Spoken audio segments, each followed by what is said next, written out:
Trevor the traction engine is old-fashioned, but he doesn't care. He knows that he is really useful, like his friend Edward, the blue engine.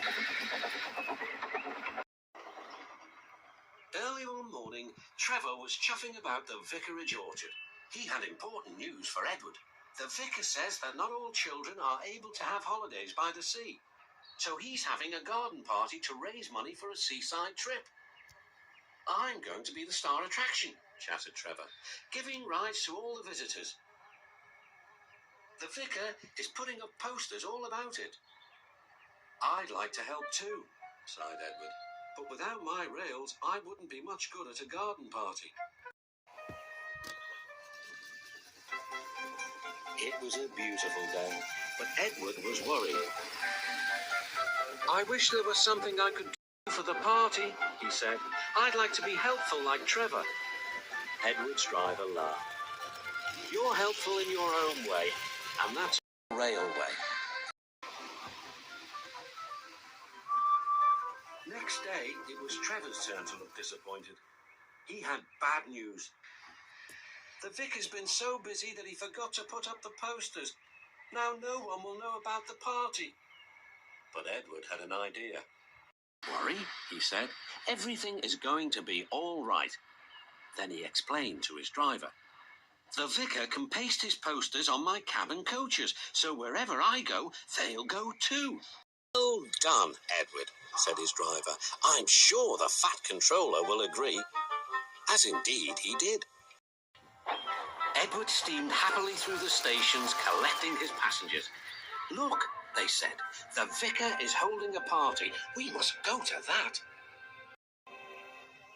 Later, Trevor was resting in the orchard shed when Bertie rolled by. "Hello, Trevor. Why are you dozing there like an old stick in the mud?" "I'm not dozing, I'm resting," replied Trevor. Then he told Bertie about the vicar's party. "I'll be there too," boasted Bertie. "I'm not sure people will want to ride on an old traction engine after travelling in a smart red bus like me." The party day arrived. It had rained heavily during the night and the orchard ground was sodden. "Rain and mud won't spoil my day," said Trevor. "No, indeed," agreed his driver. "We'll stay on the road, then we won't get bogged down." Trevor was soon busy trundling up and down the quiet country lane, carrying lots of laughing children.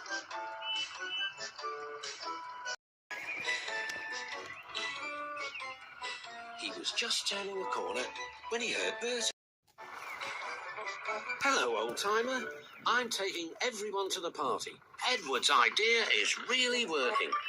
Trevor gave Bertie a cheerful whistle and turned back towards the orchard.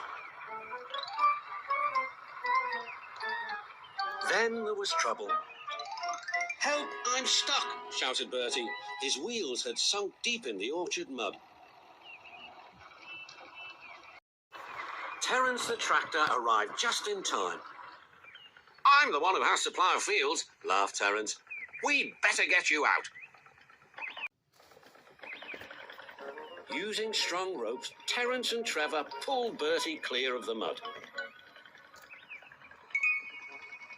"This'll teach Bertie a thing or two," Trevor chuffed to himself. At last, Bertie was on the road again. "Thank you, Trevor. You're not a stick in the mud at all." "No," smiled Trevor, "but you were, just for a little while." That evening, the vicar arrived to see Edward and his driver. "Thanks to your good idea about the posters, hundreds of people paid to come to the party. We've raised lots of money for the children." Edward was very pleased. And Trevor fell happily asleep, thinking of all the children who would now get to the seaside at last.